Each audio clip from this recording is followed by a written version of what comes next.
Pada zaman dahulu, berdiri 5 kerajaan besar di Pulau Jawa, yaitu Kerajaan Seladaka berpusat di Demak, Kerajaan Medang Paungan berpusat di Banten, Kerajaan Pajanaran berpusat di Bandung, Kerajaan Gajagia berpusat di Bantul, dan Kerajaan Badang berpusat di Malang.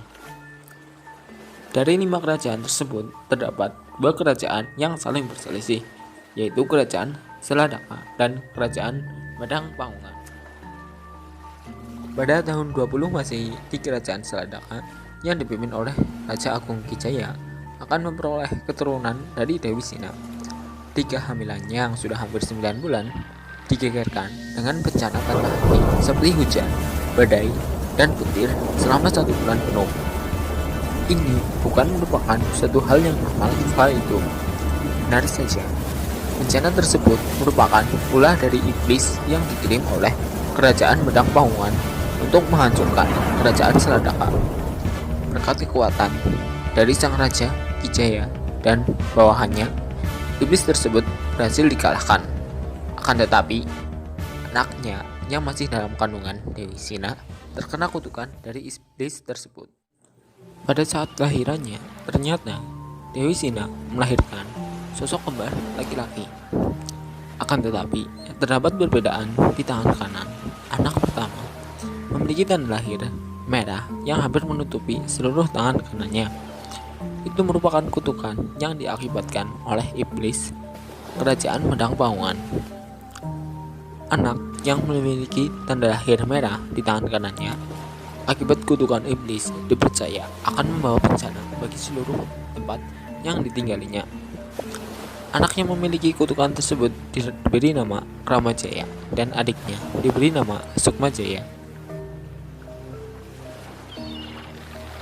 Di usia 17 tahun, semua pangeran dari 5 kerajaan besar di Pulau Jawa mempunyai tradisi di mana mereka harus mengembara seorang diri, melatih diri hingga 5 tahun untuk mengembangkan kemampuan dan untuk mengetahui kondisi masyarakat sebenarnya di kerajaan mereka dengan merahasiakan identitas diri mereka. Kramajaya memutuskan untuk mengembara ke arah barat, sedangkan Sukmajaya memutuskan untuk mengembara ke arah timur. Dalam perjalanannya ke arah barat, ketika Raden Kramajaya sedang mandi di sebuah curug, ia bertemu dengan kuda putih yang sedang minum. Seperti terhipnotis, kuda putih itu terus memandangi Kramajaya. Hingga akhirnya, Kramajaya pun mendekat dan berkata kepada kuda tersebut, "Kau tidak salah memilih tuanmu. Kau akan ku beri nama Raksa." Setelah itu, Kramajaya melanjutkan perjalanannya bersama dengan kuda putih yang baru dia temui.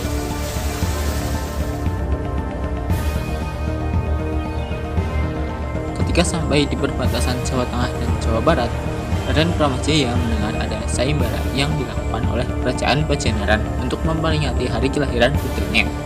Kramajaya mengikuti sayembara tersebut dan berhasil memenangkan sayembara itu setelah bertarung dengan Pangeran Kerajaan Badang. Putri Pangeran Rengganis yang merupakan putri kerajaan diam-diam jatuh hati kepada Kramajaya. Kramajaya pun sebenarnya memendam rasa kepada putri tersebut, tetapi karena dirinya sedang dalam penyamaran, dia tidak ingin melamar Putri Rengganis. Karena sudah 5 tahun mengembara, akhirnya dirinya pulang ke kerajaannya. Dia disambut baik oleh keluarga kerajaan.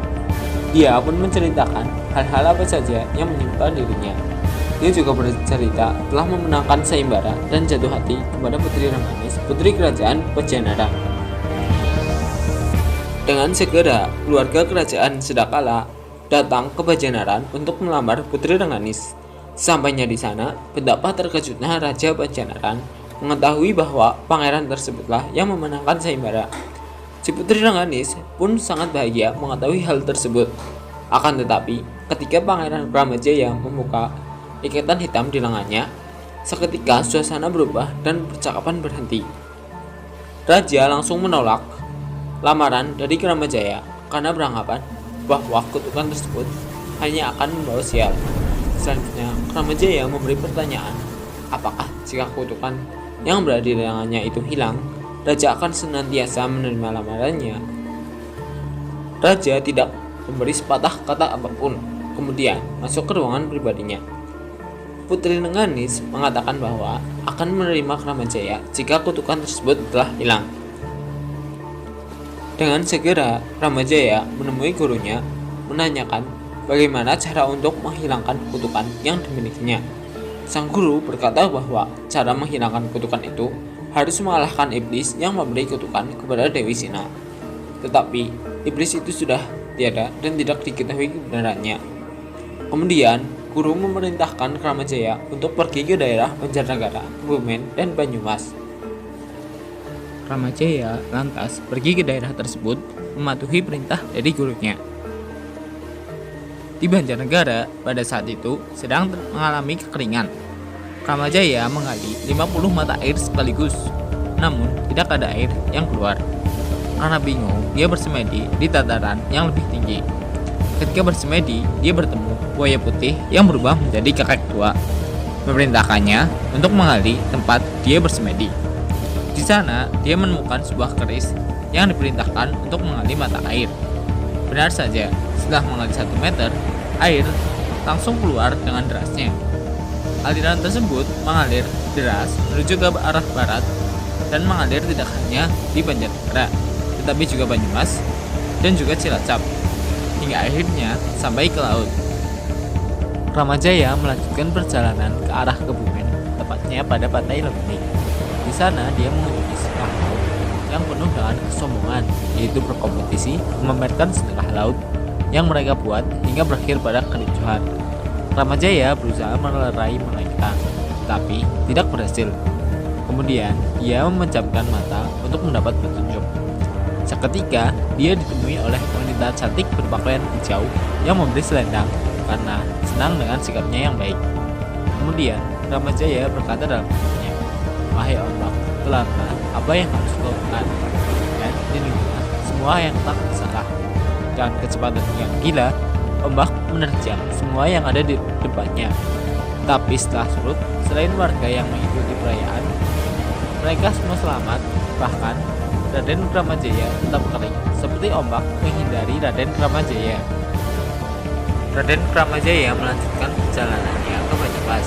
Singkat cerita, di Banyumas, pada saat Raden Kramajaya bersemedi di Bukit Karangsalam, Raden Kramajaya berhasil menghilangkan kutukannya, empat mantra yang dibacakan Ratu Ular. Selain itu, dia juga dianugerahi dapat berkunjung ke tempat tersebut hanya dengan memanggil nama Ratu Ular, maka dia akan segera menjemputnya. Semua itu dilakukan oleh Ratu Ular karena dia menyukai Raden Kramajaya dan ingin Raden Kramajaya menetap di sana. Tetapi Raden Kramajaya harus menepati janjinya, yaitu melamar Dewi Rengganis. Kramajaya pun pergi ke kerajaan Pajajaran. Sesampainya di sana, betapa hancur hatinya mengetahui bahwa Dewi Rengganis telah menikah. Raden Kramajaya pun hanya bisa ikhlas menerima takdir yang menimpa dirinya. "Ratu Ular, aku ingin pulang," ucapnya dalam hati sambil memejamkan mata. Ratu Ular langsung menyebut Raden Kramajaya dan membawanya. Dalam menjalani sisa hidupnya, Raden Kramajaya memilih mengasingkan diri dan melanjutkan ilmu meditasinya di tempat dia berhasil menghilangkan kutukannya hingga akhir hidupnya dia berada di sana. Tempat di mana Raden Kramajaya bersemedi sekarang disebut sebagai Bukit Pertapan.